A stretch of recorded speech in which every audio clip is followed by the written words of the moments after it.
Welcome. I'm Mary Claire, and welcome back to Peak, the official Grow Sport podcast. And excited to welcome back Dr. Brian Ritchie. Glad to be here. Thanks for having me, Mary Claire. Yeah. All right. We're going to keep the fun going today. So in the last two episodes, we kicked this series off by talking about the arch, kind of the foundation of the sport model. And then last time we dove into the why. So those kind of, again, the foundation of the arch. Today, we're going to jump into the what. So that next phase of the work that we do with folks. And so I'm going to pull back again. Once I'm going to pull back the arch, and we're going to keep things going. Good. Exciting. All right. Brian, here we go. It's your head on paper once again. See it inside my head. That's right. Okay. So last time we talked about the mission, vision, values, and objectives. So today we're going to jump into primary goals, strategic goals, and understanding that all of this, just like the arch, builds on top of each other, and one informs the next, which informs the next. So I'm going to hand the mic over to you again. We're going to talk about the difference between objectives and goals. We're going to talk about what goals actually are, and then how we think about primary goals and strategic goals, and kind of deconstructing, if you will, goals throughout the organization. So educate us, Dr. Brian. Well, so this will resonate with a lot of people, but you've probably all had an experience where, at the beginning of the year or at some point in time when you're starting something new, a boss or a supervisor comes to you and says, hey, make some goals for the year, right? And we've always associated high performance with goals. And so we all say, yes, of course. And we create goals and everyone in the organization has goals. But what we've learned is that if you've really created the why well, so you have a very strong foundation of the why for the organization, your mission, vision, values, and the objectives of where you're headed, then the goals should naturally follow from that. So that if you accomplish the goal, then you actually fulfill the mission and achieve the vision and reach the objectives, right? Within the constraints of the values that you have set up. So all of this should flow naturally as you create this arch. The why then leads naturally into the what.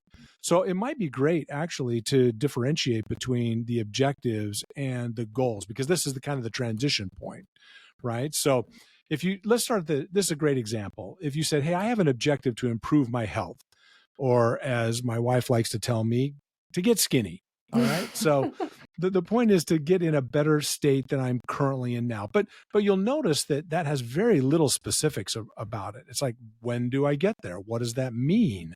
What does success look like? Now, if I say, well, my objective is to improve my health, then naturally I can move to a goal. And a goal has a couple of things to it that we'll talk about in a minute. But you can see the specifics here that, all right, I'm going to reduce my body mass index from 28% to 23% by the end of the year. Now I have a goal. Goals are gaps to close, and they're very specific. They have measurables, right? And they get very clear. So this is one example. I think there's another one. If you click again, we can bring up another example. So let's say that in your organization, one of your objectives is to ensure that your clients are very satisfied. In fact, Amazon has this as an objective, which is that the customer is always completely satisfied, right? But that, again, is not really a goal. So what is the goal? Okay, well, what is the gap to close that's measurable? All right, I'm going to increase our CSAT score from 78% to 84% by the end of the year. Again, measurable gap, right? Let's look at the last one here. So increase sales of our franchise. Again, we might know that as an objective, we need to improve our sales, but adding a goal would be increase those sales from 25 to 29 million by 12/31/2020. Again, gaps to close. So if I were to go back to the arch here, we've got the mission is our purpose, the reason we get out of bed in the morning. The vision is our putting our heads on paper on what we're going to look like in order to fulfill our mission, what we're going to look like in 5 to 7 years or so, painting that picture, so to speak. The values are kind of the roadmap or the playbook for the rules of the road, so to speak. The rules of the road. This is how we're going to conduct ourselves to hit our vision and hit our mission. The objectives, I'm just going back to this real quick, because the objectives, you said it last time, are almost like mini vision statements. And we talked about how the mission and the vision and values are actually a decision making framework. There are a Right. lot of ways by which you could fulfill your mission and vision. The objectives is that first, you know, point in the decision making process to say, I'm going to limit my purview in terms of what I believe are the most important things I need to do to ensure I hit my vision. And like I said, these are, like you just said, they're kind of broad stroke statements of stakes in the sand of Right. I know if I can see I'm headed in that direction or I hit that stake, I'm headed in towards my vision. So then the goals would be, let's jump to that. You mentioned they're measurables, right? Hmm. That's our next uh, uh, point at which we can continue to narrow the path by which there's all sorts of things we could do to hit our objectives and visions, but what do we believe are the most important? So if you want to talk kind of a little bit more about that, those gaps to close, so to speak, and how we think about framing goals and helping our clients decide what are the best goals, I think that would be helpful. Yeah, I like how you think about this from the standpoint of ever more clarity and definition, right? So, what Yep. we're doing is defining this, narrowing our definition as we go. And in some ways, in a very real sense, we are making bets, right? Yeah. Because to your Place some point, bets. yeah, we're placing bets. The objectives that we have chosen that in the most classic sense are they're milestones, they're road milestones, right? They're like, as we move along this path, we know we're getting in the right direction as we achieve and accomplish these things. But we're constantly needing to add definition to make sure that we're not just, drinking our own Kool-Aid, so to speak. Yeah. If we're headed down this path and we're like, hey, we have an objective to have very high customer satisfaction. Well, how do we know if we have very high customer satisfaction? Well, there's a number of things that we might measure, and some of those things might be more important than other things. And that's where we're adding this added clarity, this added definition and transparency, is to then create goals that are measurable. And what we like to say is that we know we have a goal when we have an X to Y by when, a starting point, an ending point, and a period of time by which we will close that gap.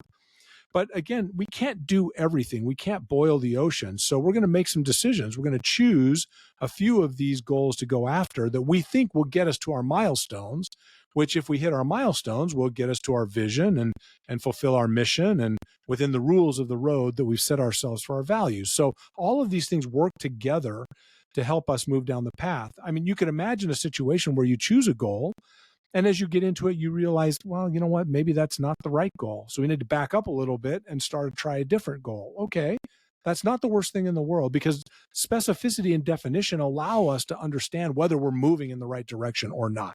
Yep. Otherwise, we just don't know, right? We get to the end of the year and we say, did we make progress? And we all look at each other and be like, maybe, sort of, but we don't really know, right? So this is really trying to give us that definition so we know for sure that we're making the right progress. So, Brian, the other thing I would say is we often usually distinguish, because the next thing we tell folks is when we get into primary goals and we guide them along and coach them is we do not allow more than 2 primary goals. And primary goals are that at the highest level of the team, if working with a team, or the highest level of the organization. So from the Right. CEO's perspective or president. And some people start shaking in their boots. Like, what do you mean I can only have 2 goals? Yeah. So help us understand why that's so critical and how it actually drives success in the end. Yeah, this is so counterintuitive, right? I mean, as high performing individuals, we think more goals are better. Turns out that that's not true, and there are some great examples that illustrate this pretty well. If you think about the number of airplanes in the sky right now, there are thousands. I think somewhere around 5,000 planes in the air right now, and I don't think anyone would argue that it's not important to land all 5,000 of them. But I don't know anyone who would argue that it would be a good idea to land all of them at the same time on the same runway, right? That would not be a good thing. It would just lead to mass chaos and confusion. So what do? Well, they line them up and they prioritize them and they land them in order that makes sense. And in the biggest airports, they can only land, 4 at a time. So it turns out that more is not more, less is more because of focus. And, again, there's another great example here of just using physics as an example, where if I have so much energy in a day that I can put towards an objective, if I split that up 20 times and I have 100% of my energy, then each of those are going to get, if evenly distributed, 5%.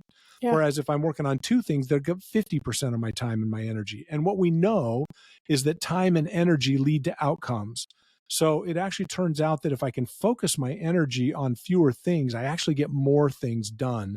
So it's very important that that we start with a small number. Now, there's one other reason that's going to become apparent as we go down the path here, and that is that because if you're going to actually then work on everyone in the org focusing a portion of their time on accomplishing that goal, then it becomes very confusing if you're trying to do too many things, Yeah. because that proliferates throughout the org. It's not that the org only has two goals. There are two goals at the top, but every team has goals that are trying to reach those two goals. Yeah. So if you do more than that, and you start to multiply those throughout the organization, it quickly becomes overwhelming. And then we just get lost in the whirlwind. And frankly, we get very little done because we're pushing string all over the place. Yeah. The other thing I'd bring out to this is sometimes when our clients get a little nervous, our next question is, well, do you have a set of like a dashboard, so to speak? It could be a spreadsheet, it doesn't have to be super formal, but some list of key performance indicators that are helping you understand the health of the business overall. Yeah. In monitoring all the things that need to happen in a business. There's a lot more that's going to happen in the business than just what's going to happen relative to these two goals. But this is us placing our bets, saying, for me to get where I and we want to go, we need to make sure we stay focused on these 1 to 2 things. Because often what happens is, you always say, you can put a great strategy or a plan together for the year, and sometimes it gets put on the shelf because there's no process by which to keep evaluating how are we doing on that plan. And doing it quarterly often doesn't work because a lot gets in the way, and we don't have the data by which to understand where do we stand. So we either abandon things early or overcommit on the wrong things. So just this distinction between goals and KPIs, I think, is helpful as well. Yeah, no, I appreciate you bringing that up, because if you think about, there is a difference between objectives, goals, and KPIs. And most organizations don't appreciate the subtle differences, but they're very important when it comes to execution. Because again, objectives, big directions, big signposts, big milestones, no specifics around time or measurement. Goals, X to Y by when, gap to close. KPIs, indicator. And the indicators are very important, to your point, but they're not a gap to close. They may or may not even be a problem. So, for example, if you've got an oil light on your car, that's a great KPI. It's an indicator. If that light's not on, we don't worry about it. If it comes on and we can fix it quickly and it goes off, we don't worry about it again. The time we worry about is when it comes on and we can't get it to go off. Then it becomes a gap. Now we move that KPI over to become a goal. We're like, we got to turn this light off. Okay, now it's a gap to close. So what we're saying is you can have unlimited numbers of KPIs. There are things you just look at to make sure the health of the business is good, but you can only close a very small number of gaps at a time. Yeah. Okay. I mean, I feel like I could talk about goals all day. They're nuanced and yet super straightforward at the same time. And so powerful if you get right. Completely. Yeah. And we'll get into the next episode on this process by which to, from our game review perspective, these goals, this idea of focusing on 2 goals and how that may sound ludicrous to some becomes all the more powerful when you know the process around it. So we'll get there. Okay. The next part of this is our strategic goals. Yeah. So talk to us about, what are strategic goals? What's the role? What's the purpose? Yeah. So if you have primary goals at the top of the organization, whatever it is, it could be top of the whole business, could be top of a team, whatever is implementing sport, then under that, you have people who are working towards helping accomplish those primary goals. The strategic goals are the ones that, if accomplished, will accomplish the goal above them as they ladder up in the organization. So you can use a great example. Let's say that the organization has a goal to grow by 30% this year. And then I, as a sales leader, might look at that and be like, all right, if we're going to grow at 30%, I've got to close 10 new logos.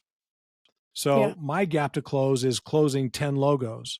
So go from 0 to 10 on new 0 logos. to 10, that's right. Because if I get the 10 logos, that's the best thing I could do to get us from where we are today to 30% increase in growth at the top of the organization, right? Yeah. Let's say I'm a support org and, we've got a number of processes that we need to meet customer demand, which would improve and grow to reach that 30%. It might be some number of SOPs audited and improved. It might be There's a number of things you can think about as gaps in your org that if you closed would close the gap above you.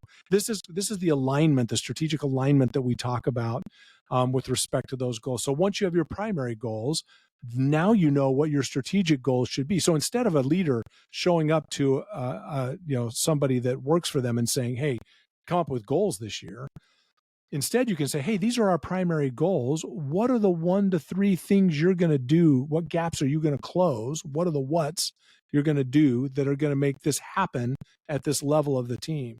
So now they have a very clear directive to go off and create their goals, which, if done, align the org. Yeah, that's super well said. That engagement, alignment, and accountability. The arch, again, we'll get into the next episode with the process related to the how. But the arch encompasses alignment, engagement, accountability. It creates the alignment. It engages you in terms of, one, not only understanding where are we going and why, but what's my role in that, Right. which is so powerful. And often when we're talking with clients, I'd say half of them are having some level of an engagement issue. And it's not because necessarily they have the wrong people. It's that it's not clear in terms of what my role is, in terms I of love where are that. we headed, and let That's alone right. what do I need to do to make everybody successful. So Yep. I love the way you said that. And the higher that the clearer, the more transparency you can put around how what people do matters, the more yeah, naturally engaged they will be. yep. Well, very good. All right. Well, we'll come back and talk about the powerful how here. But thanks for joining us, Brian, once again. So fun. Thanks for having me. Yeah. And check us out anywhere where you find your podcast, and we'll look forward to seeing you next time. Thank you.